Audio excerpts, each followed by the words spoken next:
नमस्कार। मैं हूँ सुशील शंकर विग। आप मेरे साथ देख रहे हैं metro today live. Metro today live आपका बढ़ता हुआ चैनल है और आज हमारे साथ जो पैनल पे आए हुए हैं वो हैं डॉक्टर केशव पंडित, सीईओ हैं एटीवी चैनल के। डॉक्टर केशव, आपका बहुत-बहुत स्वागत है मेट्रो टुडे लाइव में। दूसरा हमारे साथ जुड़ी हुई हैं मैडम वंदना तिवारी। मैडम वंदना तिवारी बीजेपी की प्रवक्ता हैं और हमारे साथ आती हैं। वेलफेयर एसोसिएशन की मेंबर भी हैं। वंदना तिवारी जी, आपका बहुत-बहुत स्वागत है मेट्रो टुडे लाइव में। दूसरा हमारे साथ जुड़े हुए हैं कांग्रेस के कल्याण जी। कांग्रेस के कल्याण जी जो है ये प्रवक्ता हैं कांग्रेस के और मंडल अध्यक्ष भी हैं कांग्रेस के। आप सबका स्वागत है मेट्रो टुडे लाइव में। जैसा कि आप धन्यवाद सबको सर, थैंक पता यू ही सर। है, जैसा सब आपको पता ही है कि 8 अगस्त को कलकत्ता में जो कांड हुआ था, एक अभय लड़की के साथ डॉक्टर जो थी उसके साथ रेप हुआ, फिर उसका डेथ हो गया 9th को। और आज जो कलकत्ता की स्थिति है वो इतनी ज्यादा बिगड़ चुकी है कि एकदम से कलकत्ता जल रहा है। कलकत्ता इसलिए जल रहा है क्योंकि कोलकाता में लॉ एंड ऑर्डर तो अब है ही नहीं। 2 दिन से कलकत्ता इतनी तरह बुरी तरह से जल रहा है कि आप देख नहीं सकते। केशव जी, मैं आपसे ये पूछना चाहता हूं, क्या कलकत्ता का अब अंत आ गया है? क्या कलकत्ता को अब सेंट्रल को टेक ओवर करना चाहिए? क्या कलकत्ता का हो गया अंत, अब सेंट्रल क्या इसका रोल स्टार्ट करे? केशव जी। जी, आपका आपके चैनल का जो है बहुत बहुत धन्यवाद कि आपने ये मुद्दा उठाया। सबसे पहले तो हमें ये समझना पड़ेगा कि भारत के अंदर जो बलात्कार की स्थिति है, पोजीशन क्या है। आज जी डॉक्टर के साथ हुआ है, उस पर भी चर्चा करेंगे। 100 बलात्कार हर रोज हो रहे हैं भारत के अंदर। जी जी राष्ट्रपति द्रौपदी मुर्मू ने कल एक इंटरव्यू था, तो उसमें कहा था कि मैं बहुत डरी हुई है। तो आप सोचिए कि भारत के अंदर अगर राष्ट्रपति अगर ऐसी बात जो है कह रही है, तो कहीं ना जी कहीं जी, बहुत ही सोचने वाली बात है और बहुत बड़ी बात उन्होंने कही है। और सेंसिटिव उन्होंने मुद्दा है। साथ ये कहा कि भारत को भूलने की आदत है, हमारे समाज को भूलने की आदत है। हम लोग करेक्ट। बलात्कार भूल जाते हैं। 12 साल पहले जो निर्भया के साथ हुआ था, उसके बाद में वो हम भूल गए। लगातार बहुत सारे बलात्कार भूले हैं, क्योंकि 12 जी सालों जी में अगर हम रोज 100 घटनाओं को लेकर के चलते हैं, ये तो वो 100 बलात्कार तो वो हैं जिनका डेटा है गवर्नमेंट के पास। और बहुत सारे अनगिनत तो बलात्कार तो ऐसे हैं जिसमें समाज के डर से या फिर बहुत सारी चीजों के कारण जो है कभी दर्ज ही नहीं हो पाते हैं। कभी उनका कोई रिकॉर्ड ही नहीं हमारे पास है कि वो कितने जी बलात्कार जी हो रहे हैं। उसके साथ ही हमें सोचना पड़ेगा कि ये तो चलिए बलात्कार हुआ है, मैं बलात्कार का समर्थन कतई नहीं करता हूँ, लेकिन जी जी डॉक्टर की पीड़ा, जिस तरह से डॉक्टर निकल के आ रहे हैं, मैं ये कह रहा हूँ कि पूरा का पूरा समाज बाहर निकल के आ रहा है, लेकिन ये डॉक्टरों जी को भी अपने से ईमानदारी बहुत रखनी चाहिए। आज उनको ये सोचना पड़ेगा कि अब वक्त आ गया है कि जो आप चीजें पहले कर रहे थे उनको मत करिए। ये पीड़ा, ये दिन सभी के साथ हो सकता है। जब आम आदमी के साथ जब बलात्कार होता है, उनकी बेटियों के साथ होता है, तो यही डॉक्टर जो है बिक जाते हैं। मैं ये कतई नहीं कह रहा हूं कि एक बेटी के बलात्कार के संदर्भ में, लेकिन हमें बोलना इसलिए भी जरूरी है कि जब उन्होंने कहा कि अब हम अपने पैसे को बंद कर रहे हैं, या कई तरह से उन्होंने जो प्रभावित करने का प्रयास किया डॉक्टरों ने, तो पूरा देश तब भी साथ खड़ा था। इस बेटी के साथ भी है, निर्भया के साथ भी है। ये देश हर बेटी के साथ हमेशा खड़ा होता रहा और हमेशा खड़ा होगा। लेकिन जो लोग इस पेशे से जुड़े हैं, डॉक्टरी पेशे से खास करके, उनको ये ध्यान रखना होगा कि आप कहीं ना कहीं हजारों लाखों अपने आम आदमी की बेटियों को जो है चोट पहुंचाई है। आपने उनको, आपकी वजह से उनको इंसाफ नहीं मिल पाया है। बहुत सारे बलात्कार के केसेस जो है इन डॉक्टरों की गलत जो है इस के चलते हुए उनको कितना दुख झेलना पड़ा, और अभी भी इंसाफ लटका हुआ है, न्याय नहीं मिल पाया है। डॉक्टरों को अपने जी जी पेशे से ईमानदारी के साथ पेश आना चाहिए। तो मैं यही कहूंगा कि कम से कम दर्द उनको दिखे और वो इस दर्द को महसूस कर सके। ये दर्द है, केवल आम आदमी के साथ ही जो है ऐसा नहीं होता है। दूसरा, मैंने एक पोस्ट बड़ी गंभीरता के साथ की थी और उसमें मैंने साफ लिखा था कि इस देश के अंदर आजादी से लेके अब तक किसी जज की बेटी के साथ बलात्कार नहीं हुआ है, जबकि जज की बेटी, आईएएस आईपीएस की बेटी, इस देश के अंदर मंत्रियों की बेटी और आम जनता की बेटी, देश की सभी बेटियां हैं, तो फिर आम जनता की ही बेटी हर बार बलात्कार का शिकार क्यों होती है?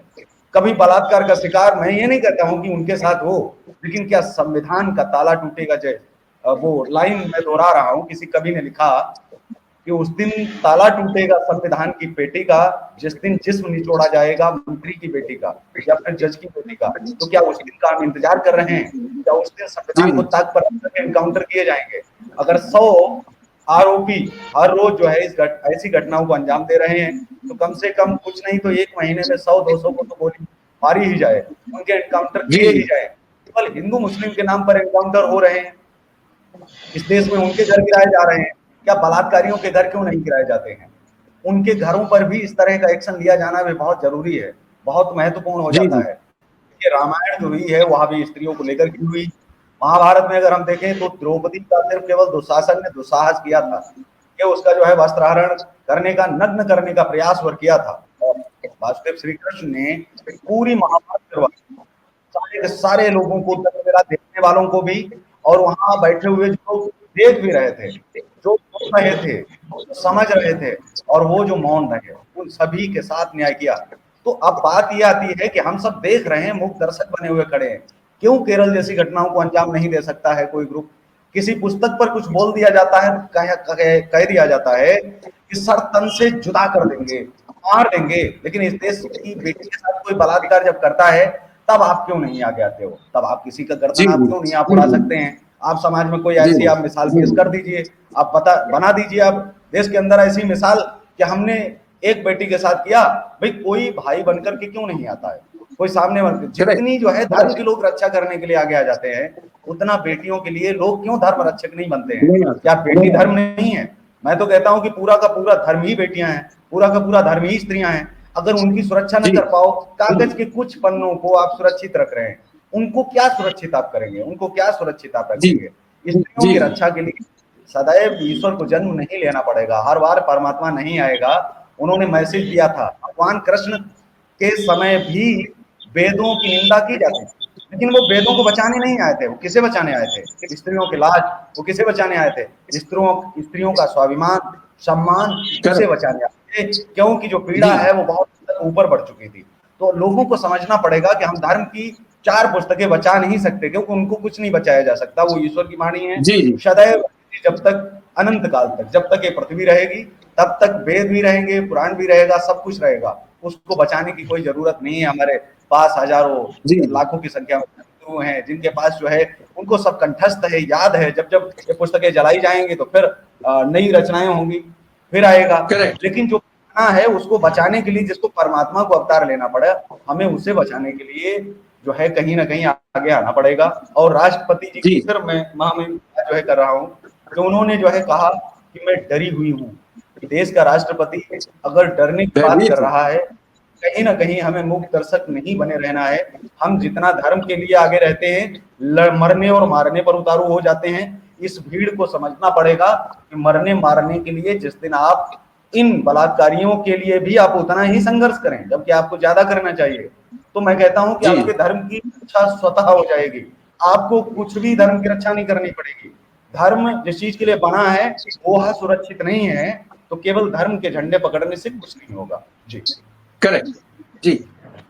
वंदना मैडम, वंदना जी, आप नेशनल एग्जीक्यूटिव मेंबर भाजपा की महिला मोर्चा की एग्जीक्यूटिव मेंबर हैं। क्या महिलाओं का इसी तरह से चीरहरण हो रहा है और जो कैलकाटा में इस समय हो रहा है वो जायज है क्या? आपके चैनल को धन्यवाद। आप काफी विसंगतियों में भी महिलाओं के लिए इतना अच्छा चैनल प्रोवाइड कर रहे हैं, इतनी अच्छी वार्तालाप करवा रहे हैं और बहुत ही सुलझे हुए लोगों को लेकर के आप आते हैं, इसके लिए आपको साधुवाद। मैं केशव भाई जी से मैं बिल्कुल अपने आप को मिक्स करती हूँ उनके साथ, उनकी सोच को मुझे बहुत अच्छा लगा। उन्होंने 2-3 विषयों पर बहुत मुद्दे की बात की। पहला जो है, चूंकि वो एक दूरदर्शी व्यक्ति हैं और वो देखते हैं, रोज इन्हीं संवादों में रहते हैं, उन्होंने जो पॉइंट रखे हैं उस पर ही मैं आपके साथ में डिबेट में बैठूंगी। अब ये 2-3 बातें ऐसी है, जैसे उन्होंने कहा कि हम भाई बनकर के क्यों नहीं आते। ये सोच जिस दिन हो जाएगी, ये सोच जिस दिन अपने बच्चों में हम फॉर्मेट कर पाएंगे, उनके पालन पोषण के माध्यम से जिस तरह हम उनकी हर एक्टिविटी को ध्यान रखते हैं, उनकी अच्छे भविष्य के लिए हम उनको एजुकेशन दिलाते हैं, वैसे ही एक मर्यादित शिक्षा का भी जरूरत है जो परिवार से मिलता चला जाएगा। और बच्चे को ये ध्यान में दिलाया जाएगा कि दुनिया में जितनी भी औरतें हैं उनका सम्मान करना सबसे पहला ध्येय होना चाहिए, क्योंकि स्त्री सम्मान से ऊपर भगवान ने भी कुछ नहीं रखा। भाई साहब ने बताया कि महाभारत तक करवा दिया स्त्री सम्मान के लिए, प्रभु आ गए थे। और सच में हर बार क्या प्रभु ही आएंगे, ईश्वर ही आएंगे हमारे बीच में? मैं आपसे एक छोटा सा प्रश्न कर रही हूँ। आप एक डॉक्टर का अस्पताल में रेप होता है, वो कोई छोटी प्रतिष्ठित व्यक्ति नहीं, ये नहीं रही होंगी, वो काफी प्रतिष्ठित रही होंगी। वो अपने आप में एक डॉक्टर थी, महिला डॉक्टर थी, काफी मेधावी थी। और ऐसे में मैं कह रही हूँ अस्पताल के सारे लोग सो गए थे। जिस बच्ची के साथ इतना दुष्कर्म हुआ, उसको इस तरह से मारा पीटा गया, इतना तकलीफ दिया गया, क्या उसकी वेदना, उसकी आवाज क्या आसपास के लोगों को नहीं मिली थी? ये असंभव बात है। इसका मतलब कहीं ना कहीं लोग मूक दर्शक थे या उसे उस संज्ञान से कोई मतलब नहीं था। ये आधार में कह रही हूँ। आज हम कह रहे हैं हम आगजनी पर उतर गए हैं, हम आगजनी पर उतर गए हैं, हम रोड पर उतर गए हैं, हम लड़ने मरने पे उतारू हो गए हैं। हमारी राष्ट्रपति चूंकि महिला हैं, सेंसिटिव शब्दों के साथ उन्होंने अपने आप के दुख को दर्द किया, दुख को प्रकट किया कि मैं बहुत दुखी हूँ, मैं डर रही हूँ, मैं डर रही हूँ। ये सच में कोई छोटी बात नहीं है। अगर स्त्रियां इस तरह डरने लग जाएं, क्यों हम स्वच्छंद होकर के अपने देश में नहीं घूम सकते? क्यों हम अपने आप को समाज में आगे किसी प्रतिष्ठा में नहीं शामिल कर सकते, किसी व्यक्तित्व में शामिल नहीं कर सकते? क्या हम इन कुछ लोगों के लिए, जो भेड़िए टाइप के लोग हैं, इनके लिए सारी महिलाएं वो अपने आप को किसी जेल में बंद कर ले या धरती के भीतर गाड़ ले? ये समस्या है। कुछ लोगों के मुद्दे हैं जिनकी सोच में, मैंने एक दिन पहले भी उठाया था सर, कि 1 वर्ष की बच्ची में इनको कौन सा रूप दिखता है, 2.5 वर्ष की बच्ची के साथ जो होता है उसमें उनको कौन सा रूप दिखता है। बहुत सारे शब्दों में आते हैं कि औरतें गलत कपड़े पहनती हैं, गलत भाव रखती हैं। मैं कहती हूँ इतना आपने सोचा ही क्यों? जो गलत होता है मीडिया और फिल्म इंडस्ट्री, उसको कोई बंद करने की बात नहीं करता। ये जो समाज में परोसा जा रहा है, ये इनके माध्यम से परोसा जा रहा है, ये इनके माध्यम से हमारे बच्चे बिगड़ रहे हैं। जब एक जिसको हम कहते हैं हीरो, हीरो नहीं है ये लोग, कलाकार हैं। हीरो जब कहते हैं और वो खड़ा होकर किसी नशे की बात करता है, किसी चीज को आगे लाता है, तो हमारे बच्चे उसको फॉलो करते हैं सर। हमारे बच्चे उसको सुनते हैं, अरे अमिताभ बच्चन पी रहे हैं तो हम क्यों नहीं पी सकते, शाहरुख खान खा रहे हैं तो हम क्यों नहीं खा सकते? तो इन चीजों को प्रोवाइड ये परोसते हैं सर, इनको बंद होना चाहिए। दूसरी चीज है कि महिलाओं के संदर्भ में आपने कहा आगजनी पर उतरने का विषय ही क्यों बनता है सर? एक बच्ची के साथ, एक औरत के साथ, और सच में ऐसे रिकॉर्ड हजारों संख्या में है सर जो रिकॉर्ड ही नहीं है, जो रिकॉर्ड ही नहीं है सर। चाहे वो समाज के डर से, चाहे वो समाज के शर्म से, वो बच्चे, वो लड़कियां अपने आप को सामने नहीं ला पाती, नहीं लाती। आ जाइए भैया। जी सॉरी। तो मैं कह रही हूँ सर कि ऐसा माध्यम ही क्यों बनता है, ऐसा माध्यम क्यों बनता है कि एक औरत के साथ में इस तरह की परेशानियां हो, एक बच्ची के साथ में हम उसको प्रोटेक्ट क्यों नहीं कर सकते? हम भाई स्वरूप, पिता स्वरूप क्यों नहीं हम सामने आ सकते? मुझे समझ में नहीं आता। भाई साहब ने एक चुभती हुई बात लेकिन कही, मैं तो नहीं चाहूंगी कि किसी जज की बेटी के साथ हो, पर ये मुद्दा है, ये मुद्दा है कि क्या हम वेट कर रहे हैं कि किसी बड़े व्यक्ति की बच्ची के साथ हो, उस दिन शायद कुछ बड़ा कानून बनेगा, संविधान में घोषणाएं होंगी। मुझे समझ में नहीं आता। सही कहा मैडम, आप एकदम अब राइट पॉइंट पे आ गई हैं, बिल्कुल सही है। इसी का अब सर ये है, मेरा यही मानना है कि अगर द्रौपदी मुर्मू जी, जी, द्रौपदी मुर्मू जी अगर इस बात को सच में संज्ञान में ले रही हैं और इस विषय से दुखी हैं, तो अब उन्हें कानून में, उन्हें संविधान में फेरबदल करने की जरूरत है। और मैं जरूरत है। पहले भी कह चुकी हूँ कि ममता बनर्जी के बाद ऑप्शन क्या है? ऑप्शन क्या है? ममता बनर्जी को हटा देना ऑप्शन नहीं है सर। सामाजिक जो ये संस्थाओं की विसंगतियां हैं, इनको हटाना जरूरी है। क्या बंगाल छोड़ के किसी और राज्य में नहीं हो रही हैं ऐसी घटनाएं? सभी जगह हो रही हैं सर। मानसिकता में दोष है, और जब तक कड़ा कानून नहीं बनेगा, मैं तो कहती हूँ वहीं शूट आउट कर दो, उसके ऊपर कोई चर्चा परिचर्चा नहीं होनी चाहिए। जिस दिन लोगों के अंदर डर बैठ जाएगा, उसके बाद ऐसी घटनाएं कम हो जाएंगी सर। या ना हो सकता है कि ना भी हो, जैसे कि कई मुस्लिम कंट्रीज में है। यहाँ मुस्लिम भारत में सिर्फ अपना आतंक फैलाते हैं, बाकी और जगह उनका नहीं चलता है। वहाँ एक कड़ा कानून का प्रावधान है सर, वहाँ है। और अभिव्यक्ति की आजादी का अर्थ कुछ नहीं है कि हम अर्थ का अनर्थ कर दें, हम कुछ भी बोल जाएं। जहां भी धर्म से रिलेटेड, जहां भी औरतों से रिलेटेड इस तरह की बातें होती हैं, वहां सच में शूट आउट कर देना चाहिए। उसके बाद कोई किंतु परंतु की कोई गुंजाइश नहीं है सर। जी, वंदना मैडम, आप तो कलकत्ता में ग्राउंड रिपोर्ट्स में भी रह चुकी हैं, ग्राउंडिंग आपने की है, तो आप ही इसका एग्जैक्ट बता सकती हैं। आपने जैसे बोला कि ममता बनर्जी को हटा देना ही कोई एक ये सलूशन नहीं है, तो आप ही बताएं वंदना जी, वहां पे क्या सलूशन होगा, क्या सलूशन हो सकता है? पहली बात तो ये है सर कि जैसे हम लोगों ने कहा कि कुछ चीजों पर, जैसे जनसंख्या कानून, आरक्षण का जो मुद्दा है, उससे ज्यादा बेहतर है अभी जनसंख्या कानून पर एक स्टेटमेंट जो वहाँ बहुत जरूरी है सर। वहाँ ऐसे लोगों को बसाया जा रहा है, वहाँ ऐसे लोगों को लाया जा रहा है जो भारत का हिस्सा तो है ही नहीं, और उनके दम पर ममता बनर्जी इस तरह की विसंगतियों में आई हुई है। ममता बनर्जी भूल रही है कि वो खुद एक महिला है। अगर रेपिस्ट के लिए वो कैसे तय कर सकती हैं सर, वो पैसे कैसे तय कर सकती हैं कि मैं 10 लाख दे दूंगी? उनके एक कथन को मेरे को याद आता है सर, 7 साल पहले उन्होंने एक बात कही थी, half murder 15 lakh, full murder 30 lakh. तो क्या वो ये सर्विस प्रोवाइड करवा रही है सर? क्या वो बंगाल में ऐसी सर्विस दिला रही है? तो मैंने खुले मंच से उनको आह्वान किया था कि मैडम बनर्जी, आप अपने कार्यकर्ताओं को इस पैसे के ऊपर एक सर्विस प्रोवाइड करवा दीजिए। टीएमसी के लड़कों को आप भेज दीजिए, लोगों का हाफ मर्डर करने पर टीएमसी की सारी महिलाओं का आप आधा रेप करवाइए, पूरा रेप करवाइए, और पैसे आप ही लोग ले जाइए, राज्य का पैसा राज्य में रह जाएगा। मेरी इस बात से मुझ पर अरेस्ट वारंट निकला था सर, लेकिन कमिश्नर साहब ने कहा कि आपने कुछ गलत नहीं किया दीदी, आप यहाँ से चले जाइए, आपने सही चोट की है।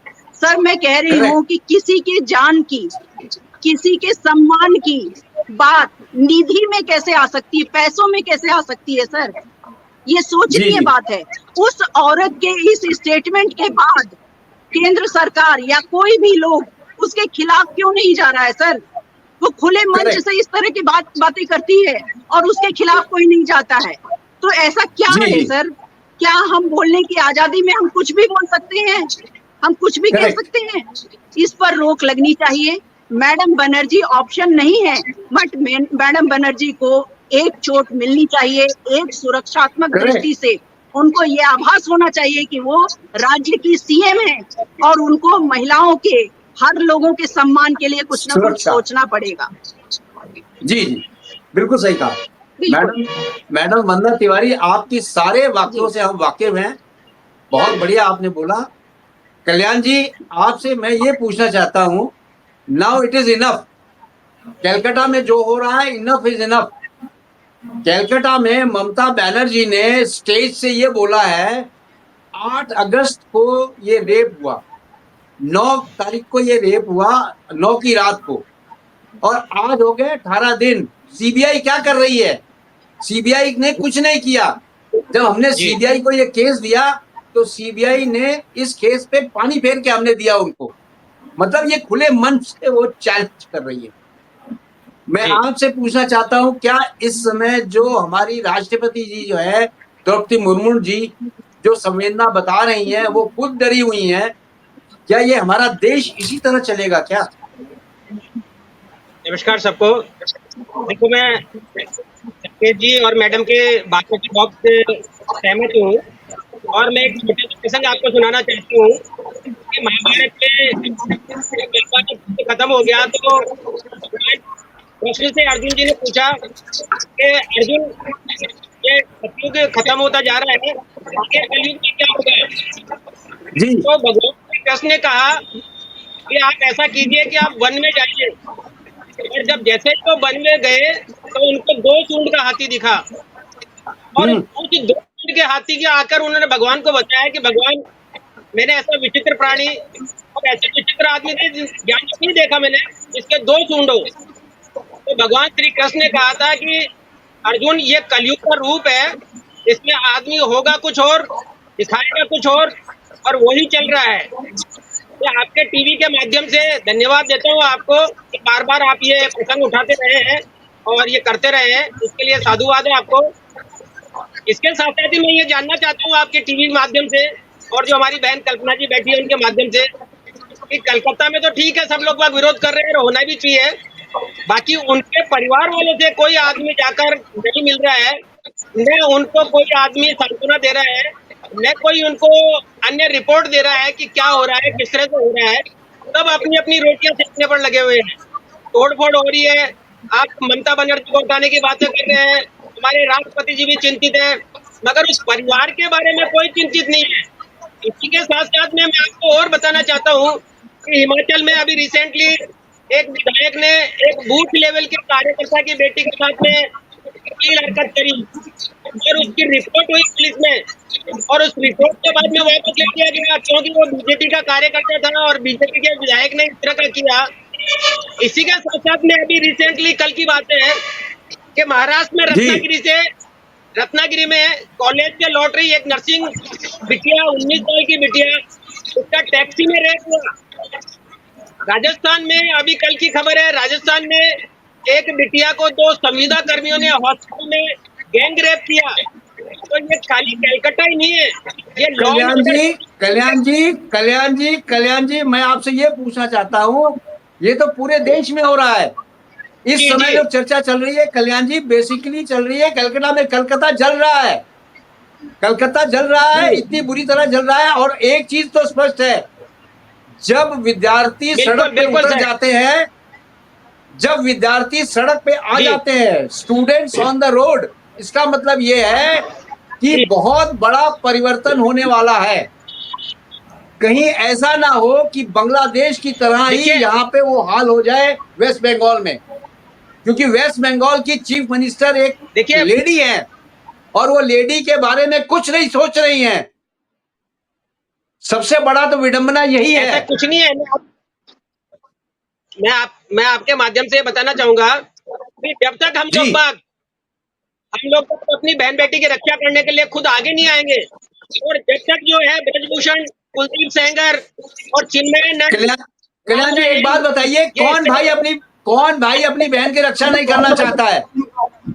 हर बहनें, हर लड़कियां, हर यहाँ पे हमारी बहनें हैं। देखिए यहाँ पर क्या है कि ये चीजें डिवाइड कर रहे हैं ये लगभग। आप देखिए, बड़े विडंबना है, देश का दुर्भाग्य है कि एक आदमी जो नाम है प्रज्वल रवन्ना 3000 बेटियों के साथ, 3000 औरतों के साथ वीडियो बनाते हैं और रेप करता है और वो देश से भाग जाता है, उसके लिए कोई कुछ नहीं बोलता। कल्याण जी बिल्कुल सही कह रहे हैं आप, बिल्कुल सही कह रहे हैं, लेकिन उनमें से 3000 में से कोई भी एक सामने नहीं आई। जब ये पोल खुला है तो आपके समय का ही था, कांग्रेस के समय से ये चल रहा था। कांग्रेस तो सामने आई नहीं, जब बीजेपी आई तब उसने पोल खोला उसका। यही हमारा दुर्भाग्य है सर कि हम ये कह के हट जाते हैं कि ये कांग्रेस के टाइम से चल रहा था और ये बीजेपी के टाइम में हो रहा है। बीजेपी कांग्रेस बेटियां नहीं होती थी, बीजेपी और कांग्रेस बेटियां नहीं होती, बेटियां बेटियां होती है, बहनें बहनें होती है, माँ होती है जो काम करने वाली है। ये कांग्रेस के टाइम पे भी बेटियां थी, आज बीजेपी के राज में भी बेटियां हैं। ये बेटियां तो क्या रहेगी? तो उस समय कांग्रेस उस समय, कल्याण जी, कांग्रेस उस समय चुप क्यों थी? जब कांग्रेस के पास ये सारा सबूत था तो कांग्रेस ने फ्लेयर अप क्यों नहीं किया? देखिए कांग्रेस चुप क्यों इसका थी? जवाब देखिए दीजिए। आप ये बताइए कि अभी महाराष्ट्र में जो हो रहा है, महाराष्ट्र में 3 साल की बेटी के साथ में हुआ, अभी कल एक रत्नागिरी में एक टैक्सी में रेप हुआ, तो महाराष्ट्र में जो चल रहा है ये बीजेपी चुप क्यों? फिर ये तो एक राजनीतिक पार्टी है सर, ये राजनीतिक पार्टी है तो अपनी रोटियां सेक रही है। अच्छा मैं आपके माध्यम से ये कहना चाहता हूँ, यही कल्याण जी, यही हमारा देश का दुर्भाग्य है कि जहां पे बेटियों के साथ रेप होता है हम इसको राजनीतिक मुद्दा बना देते हैं। आज जो कलकत्ता में हो रहा है, केशव जी आप बताएं, डॉक्टर केशव जी आप बताएं, क्या कलकत्ता में जो हो रहा है वो सही है क्या? डॉक्टर केशव,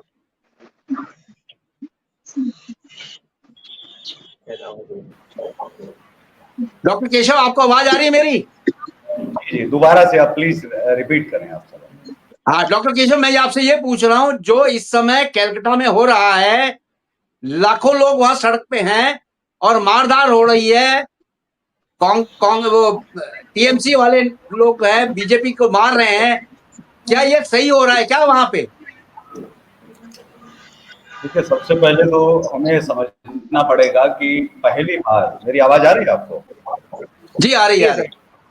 जी, नेताओं को फूलों की माला पहनानी है ये कहीं भी संविधान में लिखा नहीं है, फिर भी उनको इज्जत देते हैं, तो सम्मान देते हैं। जी जी, हम ये कह रहे हैं कि जब पहली बार श्री मुलायम सिंह ने जब बयान दिया था कि लड़के हैं, गलतियां हो जाती हैं, पहली बार अगर किसी ने जूते की माला पहना दी होती और इनके समर्थन करने वालों को भी अगर जूते की माला पहना दी होती, क्योंकि जो नेता जिसके लायक है उसको वो माला पहना देनी चाहिए समय रहते। तो क्या है, समाज में बड़ा जाता है।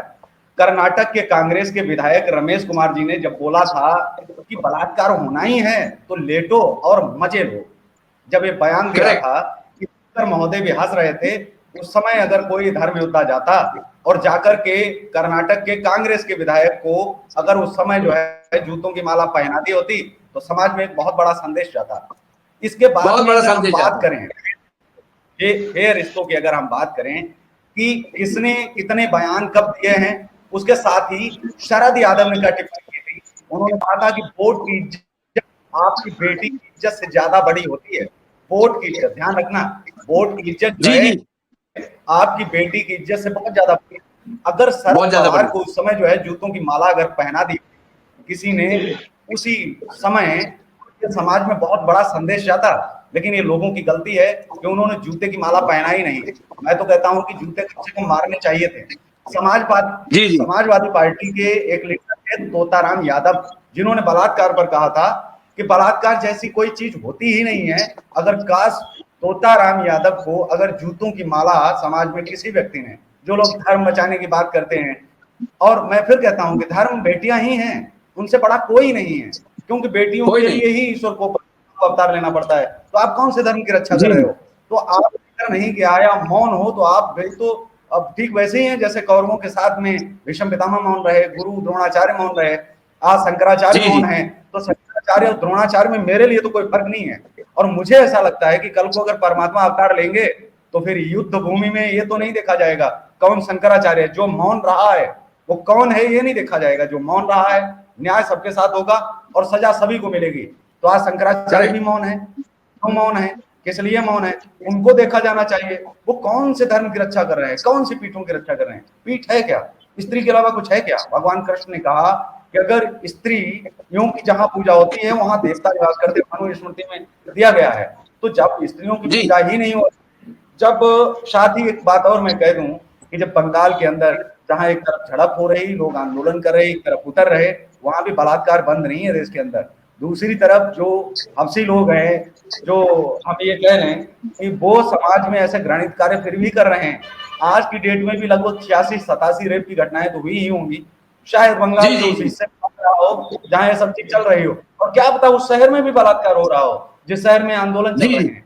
अब जगह जगह चल रहे हैं और उन जगहों से भी बलात्कार की घटनाएं जो है कहीं ना कहीं आप कल की डेट, अगर आप आज की डेट में, कल की डेट में, परसों की, इसके पहले और या इसके आगे की जो डेट है, किसी डेट का अगर आप डेटा रिकॉर्ड आप मांगेंगे आरटीआई के तहत, तो देश में बहुत सारी बलात्कार की घटनाएं वो आपको मिल जाएंगी।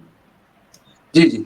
अब आते हैं इस चीज पर, एक ही दिन भारत के अंदर नाम दर्ज है इतिहास में, जिस दिन अयोध्या का राम मंदिर बना था, शायद जो है उसका जो है जो फैसला आया था, केवल उसी दिन कोई घटना नहीं हुई थी। ये भी कहीं ना कहीं एक बड़ा संदेश है। तो ऐसा दिन हर रोज हो, अगर राम मंदिर के फैसले आने जैसे जो है दिन अगर कोई घटना नहीं होती है, इस देश में कोई बड़ी दुर्घटना नहीं होती है, तो ऐसा कहीं ना कहीं होते रहना चाहिए, मेरा ये मानना है।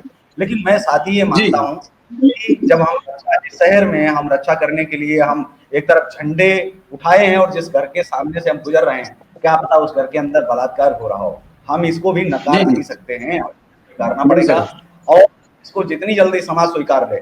और एक फिर बड़ी बात मैं कह रहा हूँ कि राष्ट्रपति महामहिम ने जैसा कहा कि हमें डर लग रहा है, वो समाज को क्या संदेश देना चाहती थी? उन्होंने पुलिस से नहीं कहा कि आपको अपना काम ईमानदारी से करना चाहिए, उन्होंने सरकार से कोई निवेदन नहीं, उन्होंने किसी पार्टी से भी नहीं, किसी धर्म रक्षकों से भी नहीं कुछ कहा, उन्होंने सिर्फ समाज को कहा कि समाज में ऐसी संस्कृति स्थापित करो ताकि लोगों में डर बढ़े और एक घटनाएं कम हो। कौन सी संस्कृति? वही कि भगवान वाली कि नहीं, सुदर्शन नहीं तो तलवार सही, तलवार नहीं तो कुछ न कुछ हथियार तो सही आपको उठाना पड़ेगा। लेकिन बेटियां मजबूत कैसे हों? अगर बेटियां जो है वो मिनी स्कर्ट जैसे सवाल आते हैं, उनसे तो मेरा कोई सरोकार नहीं है, क्योंकि वो क्या समाज में चलता है। मैं पत्रकार हूँ और मैं उसी के तहत आपको ये चीज जो है कहूंगा, इस देश में हर विद्यालय में मार्शल आर्ट की सुविधाएं जो है देनी चाहिए। ये कहीं ना कहीं सबसे पहली प्राथमिकता हर विद्यालय की होनी चाहिए, ताकि हमारी बेटियां जो है वो अपने आप को सुरक्षित कर सके खुद ही, क्योंकि अब वो किसी के भरोसे नहीं रहे, अब भाइयों को बहनों के भरोसे हो जाना चाहिए, क्योंकि ये युग जो है महायुग है। ये कहीं ना कहीं एक बड़ा इतिहास लिखेगा और आने वाले समय में जो इतिहास लिख रहा है वर्तमान 2014 से लेकर अब तक, तो उस में ऐसा नहीं है घटनाएं भगवान कृष्ण के समय क्या कोई घटनाएं कम हुई थी, बहुत सारी घटनाएं, या उनके जाने के बाद कोई कम हुई। हाँ, थोड़ा सा बैलेंस बनाने के लिए आए, उन्होंने बैलेंस बनाया और वो चले गए। एक समाज को संदेश देना था उनको कि जब भी आपके ऊपर, आपकी बेटियों पर, जब कोई हमारे समाज की बेटियों पर जब भी कोई आपत्ति आए, तो आपको संविधान, आपको सब कुछ एक तरफ रख देना है, सिर्फ ईश्वर का संदेश आपको रखना है कि आपको स्वयं अगर सजा देनी पड़े तो आप दो, कोई दिक्कत नहीं, संविधान में आपको ठहरा जाएगा। तो जो भाई जो आज सिर्फ कलम कर देते हैं, राजस्थान में तो घटना है ना, जब आप कुरान के ऊपर कुछ बोल दिया तो आपने सिर कलम कर दिया, वो उसको एक को मार दिया, और एक क्या ऐसी हजारों घटनाएं हैं। तो क्या बेटियों के लिए नहीं उनको उठ जाना चाहिए? जमीर कहाँ मर जाता है उनका? क्या बेटियों को धर्म नहीं मिलते हैं? तो ऐसे लोग तो समाज में होने चाहिए। मुझे लगता है कि ये हर धर्म के लोगों को सोचना पड़ेगा कि हम धर्म की बात करें, लेकिन धर्म से पहले एक ही धर्म हमारा है, वो है स्त्रियों का सम्मान। उनके सम्मान के लिए जान देना और जान लेना दोनों ही धर्म के कार्य हैं, कोई समस्या नहीं। वंदना जी, वंदना मैडम, क्या अब वो समय आ गया है कि स्त्रियां जितनी भी हैं, लड़कियां जितनी भी हैं, वो फ्रंट को लीड करें? क्या वो समय आ गया है? इससे पहले कि स्त्रियां फ्रंट में लीड करें, मैं बताना चाहती हूँ, स्त्रियों ने समय समय पर दिखाया है कि वो हर एक व्यवस्था को पीछे रहकर जितने अच्छे से निभाती हैं, सामने आकर भी उतने ही अच्छे से निभा सकती हैं। ये कहने में अतिशयोक्ति नहीं है, कई औरतों ने इस बात की मिसाल दी है जो हमारे लिए शिक्षाप्रद है। संभावना समाज की कुरीतियों की है और मनुष्य की दृष्टियों में जो मानव दृष्टियां विपरीत, जो विकार में आ रही हैं, जो इस तरह की विवेचना करते हैं, इन लोगों से एक मुस्लिम धर्म में स्त्रियों को मतलब कुछ माना ही नहीं गया है, उससे तुच्छ उन लोगों के लिए कुछ है ही नहीं, मात्र वो उनके लिए एक सामान है, वस्तु है। तो हम मुस्लिम धर्म से तो ये उम्मीद ही नहीं कर सकते कि वो हमारे धर्म के अनुरूप में, कि हमारे धर्म में देवी का दर्जा मिला है बेटियों को, वो मानेंगे। ऐसा बिल्कुल नहीं होगा।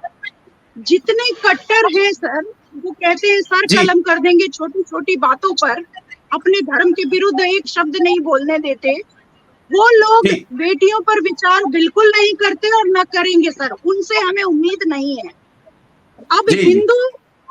हिंदू भाइयों को, हिंदू लोगों को ये सोचना पड़ेगा कि ये हिंदू सौराष्ट्र जितनी जल्दी बने भारत, ये हमारे लिए बहुत उत्तम रहेगा। दूसरी चीज, जैसा कि भाई साहब ने अभी अभी बताया, केशव भाई साहब ने अभी अभी बताया कि कुछ चीजें सुधारनी पड़ेंगी। अगर महामहिम को डर लगने लग गया और महामहिम समाज को ये स्पष्ट बता रही है कि वो डर रही हैं, मैं पूछना चाहती हूँ महामहिम से भी मेरा एक प्रश्न है कि आप तो सर्वस्व उच्च पोस्ट पर बैठी हुई है, सबसे ऊंचे पद पर बैठी हैं, आप इस प्रशासन में शक्ति क्यों नहीं ला पा रही हैं? डरिए मत, अब डराने का समय आ गया है। उस पद का आपको पूरा इस्तेमाल करना चाहिए। आप एक मुख्यमंत्री से हम अगर उम्मीद हार रहे हैं तो आप राष्ट्रपति हैं, आप महामहिम हैं, आपसे हमें बहुत आशा है कि आप स्त्रियों की सुरक्षा के लिए, उनके सम्मान के लिए एक उचित कानून की व्यवस्था करेंगी।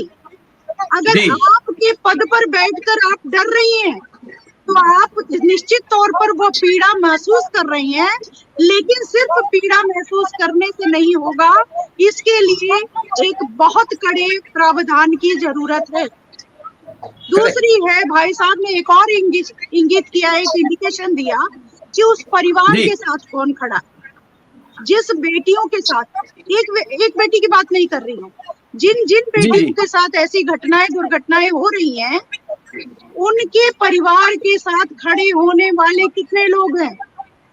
सर, बेटी के नाम पर राजनीति कैसे हो सकती है? बेटी कोई पार्टी नहीं होती, बेटी कोई पार्टी नहीं है, बेटी आपका सम्मान है, बेटी अपने भविष्य की चलती फिरती, हमारे सुदृढ़ भविष्य की एक जान है, एक प्राण है, प्रतिस्थापित एक संरचना है, उसके ऊपर हम किस तरह से राजनीति कर सकते हैं?